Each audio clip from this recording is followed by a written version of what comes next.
Hallo almal en welkom aan my verduideliking van Volksverhale. Hi everyone and welcome to my explanation of folktales. Ek is mevrou Forrester en ek is eintlik Engels sprekend, maar ek is 'n Afrikaans eerste addisionele taalonderwyseres. My name is Mrs. Forrester and I am an English speaking teacher, but I also teach Afrikaans first additional language.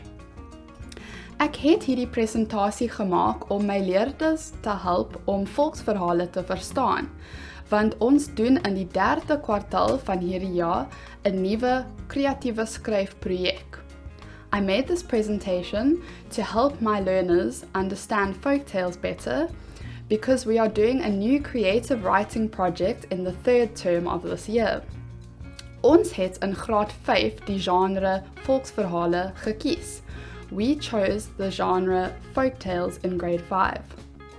So kom ons kyk na die presentasie om 'n bietjie meer inligting oor volksverhale te kry. So let's look at the presentation now to learn a little bit more information about folktales. Wat is 'n volksverhaal? What is a folktale? Volksverhale word behou oor generasies. Folktales are preserved through generations, which means that older members of the family tell the stories to younger members of the family. Volksverhale handel gewoonlik oor gewone mense of diere wat swaar kry en oorwin. Folktales usually deal with ordinary people or animals who suffer in some way and manage to overcome the suffering. Volksverhale gaan oor tradisies en waardes wat tydloos is. Folktales are about traditions and values that are timeless, which means that they last and they stay the same through history. Volksverhale word in alle samelewings vertel om luisteraars op te voed en om kultuur te bewaar. Folktales are told in all societies in order to educate the listeners and to preserve the culture. Fables is tipe volksverhale. Fables are types of folktales. Fables het die volgende kenmerke. Fables have the following characteristics. Die agtergrond is buite in die natuur.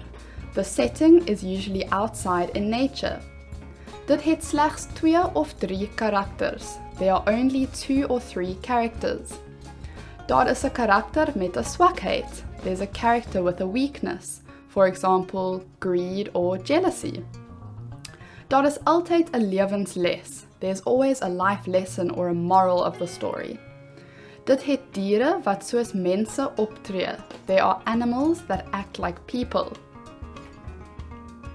Voorbeelde, examples.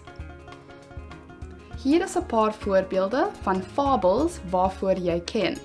Here are a few examples of fables that you might know. Nommer 1, die haas en die skilpad, the hare and the tortoise. Nommer 2, die leeu en die muis, the lion and the mouse.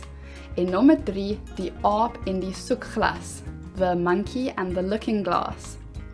If we think back to our characteristics of a fable and we relate it to the story The Hare and the Tortoise, you can see what characteristics you need from that story to include when you are writing your own fable. For example, in The Hare and the Tortoise, there are only 2 characters. The setting is outside in nature because they race across a field of some kind. The animals definitely act like people because they talk to one another and they race one another. And the hare has a weakness, which is that he's overconfident, which makes him a bit arrogant. Lastly, it definitely has a moral because they teach you that in order to be successful, you need to do things slowly, steadily and carefully rather than rushing through it to get the job done. Ek hoop dat hierdie verduideliking het vir julle gehelp en dat julle die video geniet het. Totsiens tot volgende keer.